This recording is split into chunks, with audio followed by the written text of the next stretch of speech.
اچھا، آپ نے عقائد پہ بہت زیادہ کام کیا ہے، تو عقائد کی بات آئی ہے تو میں نے لاسٹ ٹائم انٹرویو کیا تھا مولانا یاسر ندیم واجدی صاحب کے ساتھ لائیو. اس میں انجیل محمد علی مرزا پہ بات کرتے ہوئے اس کے ضمن میں انہوں نے المحند المفند کی بات کی اور کہا کہ المحند المفند یہ مولانا سعید پالنپوری رحمہ اللہ جو شیخ الحدیث تھے دارالعلوم دیوبند کے، انہوں نے کہا کہ یہ علماء دیوبند کی عقائد کی نمائندہ کتاب نہیں ہے، یہ تو ناشر نے لکھ دیا المحند المفند یعنی عقائد علماء دیوبند. یہ تو کچھ سوالات آئے تھے، ان کے جوابات انہوں نے دیے. اس میں کچھ فروعی مسائل ایسے ہیں جو ذوقی مسئلے سے تعلق رکھتے ہیں. اگر علماء دیوبند کا آپ نے وہ پوچھنا ہے تو پھر وہ قاری طیب صاحب کی کتاب ہے علماء دیوبند کا دینی رخ اور مسلکی مزاج. تو اس جواب سے کہ یہ علماء دیوبند کی عقائد نہیں ہے، پاکستان میں بہت بڑی ڈیبیٹ ہوئی. بلکہ ابھی ہم مدینہ میں ملے واجدی صاحب سے، مدینہ میں ہیں اور بڑی محبت فرماتے ہیں، اللہ ان کو جزائے خیر عطا فرمائے، بہت اچھا کام کر رہے ہیں وہ. اور ان کی جو ڈیبیٹس ہوتی ہیں لائیو، بڑے لوگوں کو انہوں نے کلمہ پڑھایا، الہاد سے موڑا ہے. تو لیکن اس سے بہت ڈیبیٹ پاکستان میں ہوئی، خصوصاً مماتی حضرات کی جانب سے ہمارے علماء پہ بہت کیچڑ اچھالا گیا. تو چونکہ آپ کا تو میدان ہی یہ ہے، تو آپ اس میں تفصیل سے جواب چاہ رہا ہوں تاکہ جو چونکہ اس پہ بہت لمبی تحریریں لکھی گئی ہیں، اس پہ ویڈیوز بنی ہیں، لوگوں نے کی ہیں. میرا یہ میدان نہیں تھا، میں نے تو یہ سوال بھی نہیں کیا تھا. میں نے جن مرزا سے متعلق سوال کیا تو اس کے جواب میں انہوں نے کہا اور میں نے پھر ان کو چھیڑا نہیں اور وہ جو جیسے تھا چلا گیا. مولانا عمار صاحب، پہلی بات یہ سمجھنا ضروری ہے کہ المحند المفند کا پس منظر کیا ہے. مولانا احمد رضا خان فاضل بریلوی یہاں حرمین تشریف لائے، علماء دیوبند کی عبارات کو قط و برید کیا، کانٹ چھانٹ کے پیش کیا، عربی ترجمہ کیا، علماء حرمین سے ان عبارات کی بنیاد پہ کفر کا فتویٰ لیا. جو حسام الحرمین حرمین. تو ظاہر ہے آپ کسی کے بارے میں مجھ سے پوچھیں، میں آپ سے پوچھ لوں کہ فلاں بندہ حضور صلی اللہ علیہ وسلم آخری نبی نہیں سمجھتا تو آپ فوراً کہیں گے وہ کافر ہے. اس طرح حضرت شیخ الاسلام حسین احمد مدنی رحمہ اللہ یہاں تھے، حضرت کو بھی کانو کان خبر نہیں ہوئی، یعنی اس طرح انہوں نے کام کیا. جب یہ بات سامنے آئی تو پھر اکابر علماء دیوبند نے 25 سوالات تیار کیے اور عربی میں تیار کیے. یہ ذمہ داری لگائی حضرت مولانا خلیل احمد سہارنپوری رحمہ اللہ جو شیخ زکریا رحمہ اللہ کے بھی شیخ اور استاذ تھے کہ آپ سوالات مرتب کریں اور جوابات مرتب کریں، پھر اس کو علماء حرمین کو پیش کریں. پیش کیے گئے، علماء حرمین اس کی تصدیق فرما دی. پھر اکابر علماء دیوبند کو بھیجا گیا، ان سب نے تصدیقات فرمائی. پھر اس پر مصر اور دیگر ممالک بھیجا گیا، ہم علماء نے تائید فرمائی. پھر یہ کتاب المحند کے نام پہ میدان کے اندر آئی. تب مجھے آپ سے بات پوچھنا چاہتا ہوں کہ جس بات پہ کفر کا فتویٰ ہو، اگر وہ عقیدہ نہیں ہے تو عقیدہ کسے کہتے ہیں؟ پھر اس کا جواب دیا گیا، وہ عقیدہ نہیں تھا تو اتنی محنت کر کے جواب دینے کی ضرورت کیا تھی؟ کتاب تو عقائد کی ہے، اس میں درج عقائد علماء دیوبند کے ہیں. فرق کیا ہے کہ میں یہ سمجھتا ہوں کہ مولانا یاسر ندیم واجدی صاحب بہت اچھا کام کر رہے ہیں، لیکن بعض کام ان کے میدان کے نہیں ہیں. عقائد کی 2 قسمیں ہیں، بعض قطعی ہیں، بعض ظنی ہیں. تو قطعی ظنی عقیدے کا منکر کافر ہے، ظنی کا منکر کافر نہیں ہوتا. اس میں قطعی اور ظنی دونوں قسم کے عقائد آ گئے. تکفیر کا فتویٰ قطعی عقائد کے انکار کی بنیاد پر تھا، ظنی چیزیں بھی درمیان میں آ گئی. علماء دیوبند اس کی سب کی وضاحت فرما دی. تو عقائد کی کتاب ہے.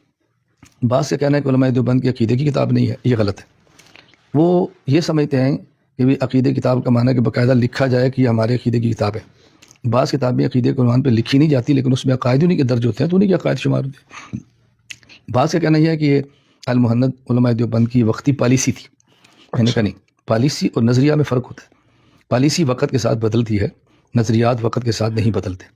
میرا سوال یہ ہے کہ اکابرین علماء دیوبند نے المحند میں موجود کسی ایک عبارت سے عقیدے سے رجوع فرمایا؟ جب آج تک وہ رجوع نہیں فرما رہے، اس پر برقرار ہے، تو اس کا معنی ہے کہ علماء دیوبند کا یہ نظریہ ہے.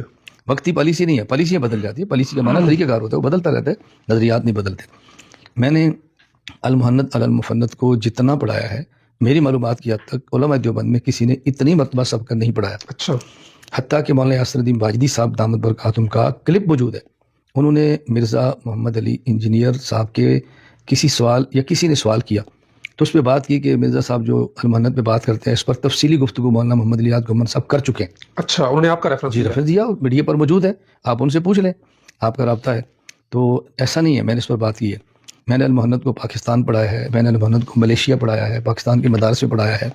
اور المحند کا باقاعدہ میں نے ایک تو حاشیے کے ساتھ اس کو نئی طرز پر شائع کیا ہے. پھر المحند المفند پر اعتراضات کے جوابات کے نام پر میں نے مستقل کتاب لکھی ہے. تو میں نے المحند کی تشریح بھی کی ہے، اعتراضات کے جواب بھی لکھے ہیں، اس کو سبقاً پڑھایا بھی ہے.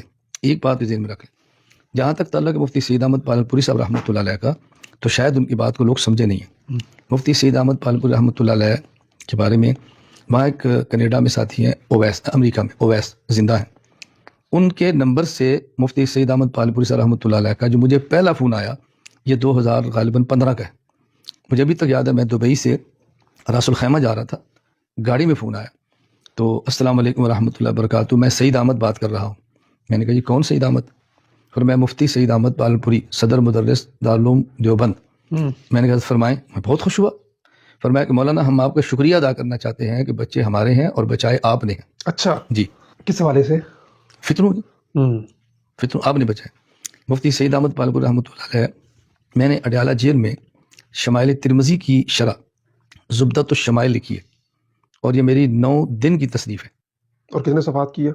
تقریباً کوئی 300 کا لگ بھگ ہے۔ اچھا، 9 دن میں لکھی 9 ہے۔ دن، اور یہ اس وقت لکھی ہے جب کاغذ قلم ملاقات پر پابندی تھی۔ آپ اللہ کی مدد سوچ سکتے ہیں، کاغذ کنٹین سے لینا، قلم کسی مناظم سے لینا، پھر اس کو لکھتے رہنا، پھر اس کو میری 6 ماہ بعد ملاقاتیں شروع ہوئیں، اور اس کتاب پہ تقریر مفتی سعید احمد پالنپوری رحمۃ اللہ علیہ کی ہے۔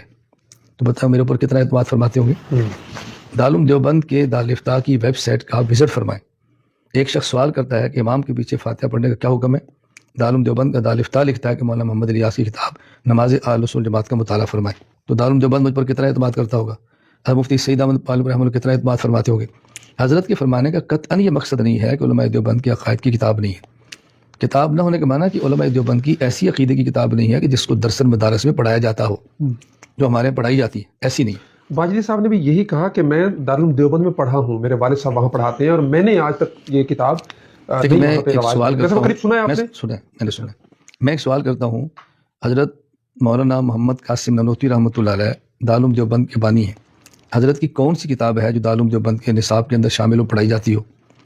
تو اس کا کیا معنی کہ دارالعلوم دیوبند ان کی کتاب کو اساسی اور بنیادی کتابیں نہیں سمجھ رہا؟ کیسے ہو سکتا ہے؟ یہ معنی نہیں ہے۔ ایک ہے کسی کتاب کا پڑھایا جانا، ایک ہے کسی کتاب کا اس کا ان کا ہونا، دونوں میں فرق ہے۔ جب یہ بات آئی تو آپ مولانا یاسر الدین فائزی صاحب سے پوچھیں۔ میں نے ان سے رابطہ کیا ان کو بات سمجھانے کے لیے کہ آپ جب فارغ ہو تو مجھے کال کریں، کیا میں کال کر لوں؟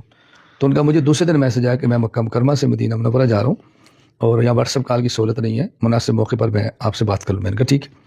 یہاں مدینہ منورہ میں متم شاہین بھائی حامد ابھی ناشتے میں آپ کے ساتھ۔ میں نے ان کو میسج کیا یاسر الدین واجدی صاحب کا کھانے کا اہتمام کریں۔ انہوں نے کہ میں رابطہ کیا ہے، کھانے دعوت قبول کر لی ہے، پھر نہیں دوبارہ رابطہ شاید مصروف ہوں گے۔ تو میں منتظر رہا کہ وہ پہنچیں اور مجھے کال کریں، اور میں منتظر رہا کہ مجھ سے ملیں یا میں ان سے ملوں، تو میں بیٹھ کر ان کو تفصیلی ان کی خدمت میں گزارش کروں کہ المحنت کا پس منظر یہ ہے، یہ آپ کا موضوع نہیں ہے، آپ اپنے موضوع اور دائرہ کار سے باہر نہ نکلیں۔ اور میں یہ بات مولانا یاسر الدین واجدی صاحب جب میں استنبول میں تھا تو میرے گھر تشریف لائے تھے، ہماری وہاں ملاقات بھی ہوئی، بلکہ وحدت الوجود کے عنوان پہ ان کا چھوٹا سا کلپ مجھے کسی نے بھیجا۔ آپ ان سے میری بات کی تصدیق فرمائیں، میں موبائل میں دکھا دوں گا۔ میں نے اپنا ان کو سبق بھیجا 26 منٹ کا۔ میں نے کہا وحدت الوجود پہ آپ یہ میری گفتگو سے مات فرمائیں تاکہ آپ کو احساس ہو کہ اس عقیدے کو کیسے سمجھانا ہے۔ میں نے اس پر کام کیا ہے۔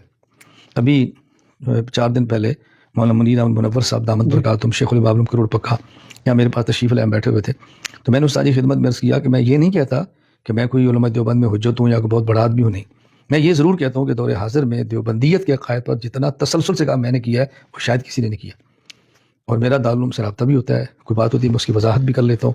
تو المحنت علماء دیوبند کی عقائد کی کتاب ہے، اس میں درج علماء دیوبند کے عقائد ہیں، اور میں آپ کی وساطت سے کہہ رہا ہوں کوئی بندہ ان میں سے کسی عقیدے پر گفتگو کرنا چاہے میں تیار ہوں، لیکن گفتگو حلر بازی سے نہ ہو، سجیدہ گفتگو ہو، بند کمرے میں بیٹھ کر لیں، جو نہیں عقیدہ آتا ہم سے سمجھ لیں، ہم ان کو سمجھا لیں،